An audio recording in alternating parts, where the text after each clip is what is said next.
जय हिंद मित्रांनो, आपल्या यूट्यूब चॅनलवर मी सर्वांचं मनापासून स्वागत करत आहे। आजच्या या व्हिडिओच्या माध्यमातून आपण पवित्र पोर्टलवर एक नवीन सूचना आजच्या तारखेला प्रसिद्ध करण्यात आलेली आहे। त्यामध्ये शिक्षक भरती संदर्भामध्ये काही महत्त्वाच्या सूचना देण्यात आलेल्या आहे।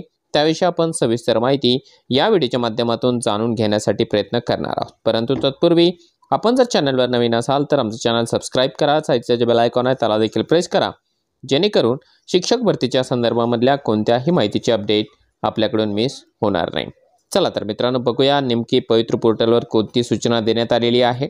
बघा, आजच्या तारखेला म्हणजे 1 सप्टेंबर 2024ला शैक्षणिक संस्था व व्यवस्थापनांसाठी जे आहे पवित्र पोर्टलवर एक महत्त्वाची सूचना निर्गमित करण्यात आलेली आहे।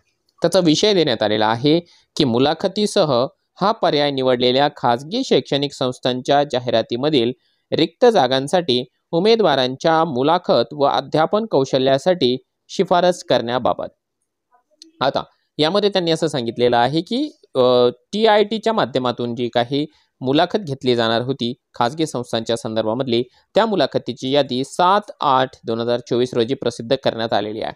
आता त्यामध्ये ज्या काही इन्स्ट्रक्शन देण्यात आल्या होत्या त्या माध्यमातून मुलाखत अध्यापन कौशल्य यांच्यासाठीची कारवाई व्यवस्थापनांकडून करण्यासाठी 9/8/24 ते 31/8/24 असा जो काही कालावधी आहे तो देण्यात आला होता।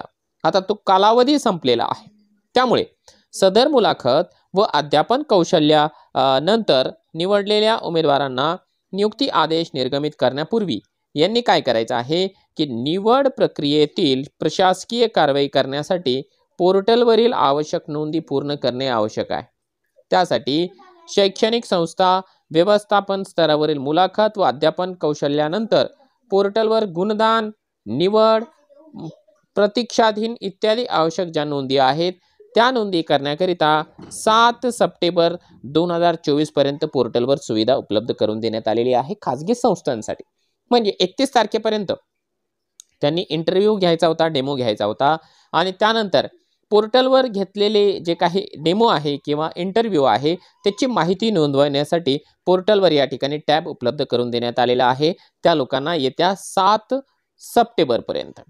त्यानंतर पवित्र पोर्टलवरील निवड प्रक्रियेची पूर्ण माहिती नोंद केल्यानंतरच निवड केलेल्या उमेदवारांना संस्था स्तरावरून प्रत्यक्षामध्ये जे आहे नियुक्ती आदेश निर्गमित केले जातील। तोपर्यंत केले जाणार नाही, ते ओरली त्यांना कळवू शकतात की आम्ही तुमची जी आहे शिफारस करत आहोत। आपण जर का इंटरेस्टेड असाल तर डॉक्युमेंट सहित आमच्याकडे येऊन भेटा। जे काही ओरिजिनल डॉक्युमेंट व्हेरिफिकेशन आहे ते संस्थेमार्फत एकदा आणि शिक्षणाधिकाऱ्यालयामार्फत एकदा असं त्यांचं व्हेरिफिकेशन देखील होऊ शकतं। त्यानंतर सांगण्यात आलेलं आहे की मुलाखतीसह या प्रकारामधील मुलाखत व अध्यापन कौशल्य यांच्यासाठीच्या नोंदी 7 सप्टेंबर नंतर व्यवस्थापन स्तरावरून करता येणार नाही। म्हणजे यांनी केलेली जी काही कारवाई आहे त्या कारवाईचा अहवाल त्यांना 7 तारखेपासून पर्यंत पवित्र पोर्टलवर अपलोड करायचा आहे।